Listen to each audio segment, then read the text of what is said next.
नमस्कार प्यारे दोस्तों, स्वागत है आपका यूट्यूब चैनल लाइक्ड पर। दोस्तों, आज हम लोग इस वीडियो में लोक संपत्ति को नुकसानी का निवारण अधिनियम 1984 का क्वेश्चन आंसर सेट करेंगे, जो आने वाली परीक्षा एमपी एडीपीओ के लिए काफ़ी महत्वपूर्ण है। तो चलिए दोस्तों, शुरू करते हैं। आज का पहला प्रश्न है कि लोक संपत्ति को नुकसानी का निवारण अधिनियम 1984 का विस्तार है। 4 विकल्प है। पहला है संपूर्ण भारत पर, दूसरा है जम्मू कश्मीर के सिवाय संपूर्ण भारत पर, तीसरा विकल्प है केवल मध्य प्रदेश राज्य में, और चौथा विकल्प है विदर्भ क्षेत्र को छोड़कर संपूर्ण मध्य प्रदेश पे। इसका जो सही उत्तर है वह है विकल्प ए, संपूर्ण भारत पर। अगला प्रश्न है कि लोक संपत्ति को नुकसानी का निवारण अधिनियम 1984 कब लागू हुआ। पहला विकल्प है 5 जनवरी 1984, दूसरा है 15 जनवरी 1984, तीसरा है 28 जनवरी 1984, चौथा विकल्प है 30 जनवरी 1984। इसका जो सही उत्तर है वह है विकल्प सी, 28 जनवरी 1984। अगला प्रश्न है रिष्टी का तात्पर्य है। पहला विकल्प है भारतीय दंड संहिता की धारा 425 में दिए गए अर्थ के समान, दूसरा विकल्प है भारतीय दंड संहिता की धारा 415 में दिए गए अर्थ के समान, तीसरा विकल्प है लोक संपत्ति को निवारण अधिनियम 1984 की धारा 2 का में दिया गया है, और चौथा विकल्प है उपर्युक्त में से कोई नहीं।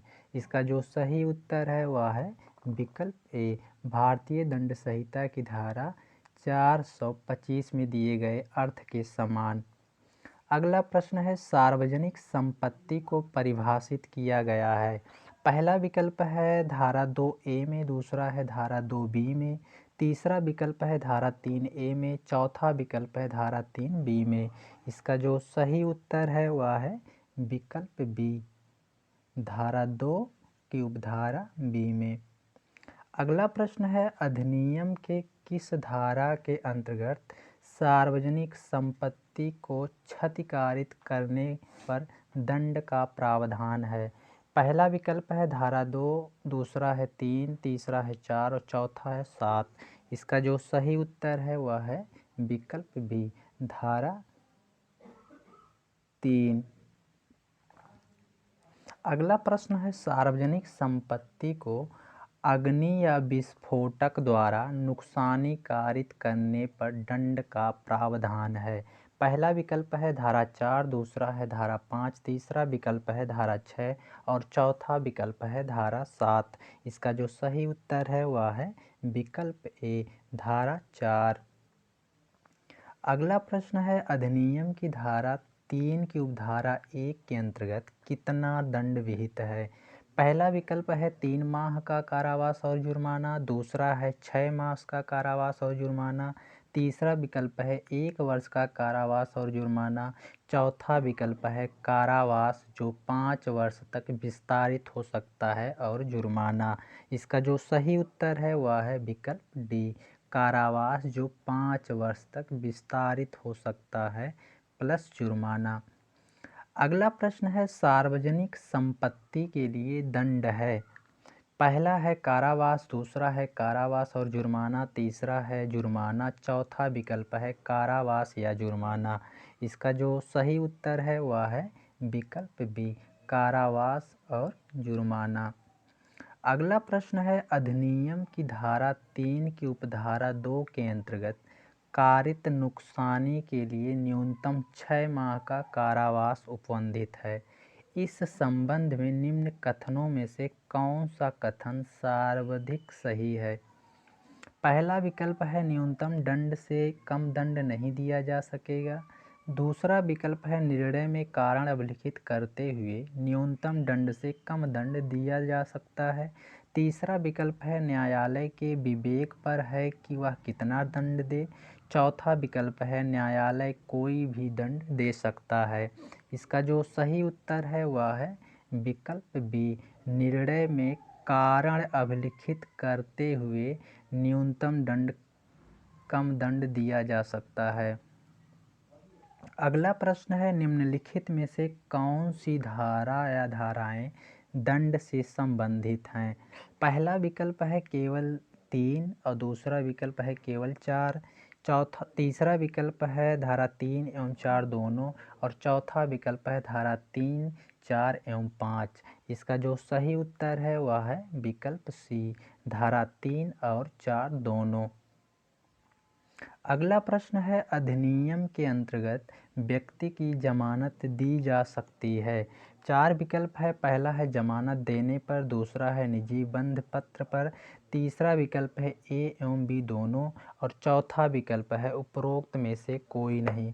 इसका जो सही उत्तर है वह है विकल्प सी, जमानत देने पर और निजी बंध पत्र, यानी विकल्प ए एवं बी दोनों। अगला प्रश्न है, यदि व्यक्ति अभिरक्षा में है तो जमानत के आवेदन पर पहला विकल्प है अभियोजक को विरोध करने का अवसर देगा, दूसरा विकल्प है अभियोजक को सुना जाना आवश्यक नहीं है, तीसरा विकल्प है दोनों पक्षों को सुना जाना आवश्यक नहीं है, और चौथा विकल्प है उपर्युक्त में से कोई नहीं। इसका जो सही उत्तर है वह है विकल्प ए, अभियोजक को विरोध करने का अवसर देगा। अगला प्रश्न है, अधिनियम के अंतर्गत जमानत के संबंध में विशेष प्रावधान है। पहला विकल्प है धारा 4 में, दूसरा है धारा 5 में, तीसरा विकल्प है धारा 6 में, और चौथा विकल्प है धारा 9 में। इसका जो सही उत्तर है वह है विकल्प बी, धारा 5 में। अगला प्रश्न है, इस अधिनियम के प्रावधान हैं। पहला विकल्प है अन्य विधियों में दिए गए प्रावधानों के अतिरिक्त, ना कि उसके अल्पीकरण में। दूसरा है अन्य विधियों या अधिनियम के प्रावधानों के अल्पीकरण में। तीसरा विकल्प है अध्यायरोही, ना कि अतिरिक्त, और चौथा विकल्प है उपरोक्त में से कोई नहीं। इसका जो सही उत्तर है वह है विकल्प ए, अन्य विधियों में दिए गए प्रावधानों के अतिरिक्त, ना कि उसके अल्पीकरण में। अगला प्रश्न है, अधिनियम में कुल कितनी धाराएं हैं? पहला विकल्प है धारा कुल धारा 5, और दूसरा है 7, तीसरा है 9, चौथा विकल्प है 13। इसका जो सही उत्तर है वह है विकल्प बी, सब मिला के 7 धारा है। अगला प्रश्न है, सार्वजनिक संपत्ति के अंतर्गत आता है। पहला है निगम सरकार द्वारा स्थापित, दूसरा है कंपनी रजिस्टर्ड, तीसरा है वित्तीय सहायता प्राप्त उपक्रम सरकार द्वारा, और चौथा विकल्प है उपरोक्त सभी। इसका जो सही उत्तर है वह है विकल्प डी, उपरोक्त सभी सार्वजनिक संपत्ति के अंतर्गत आता है। अगला प्रश्न है, अधिनियम की धारा 2B के अर्थ में निम्न में से कोई सार्वजनिक संपत्ति नहीं है। पहला है प्राइवेट फर्म, दूसरा है प्राइवेट कंपनी, तीसरा विकल्प है वित्त विहीन संस्थाएं, और चौथा विकल्प है उपर्युक्त सभी। इसका जो सही उत्तर है वह है विकल्प डी, उपर्युक्त सभी। दोस्तों, अगर वीडियो अच्छा लगे तो लाइक शेयर कर दें। नमस्कार।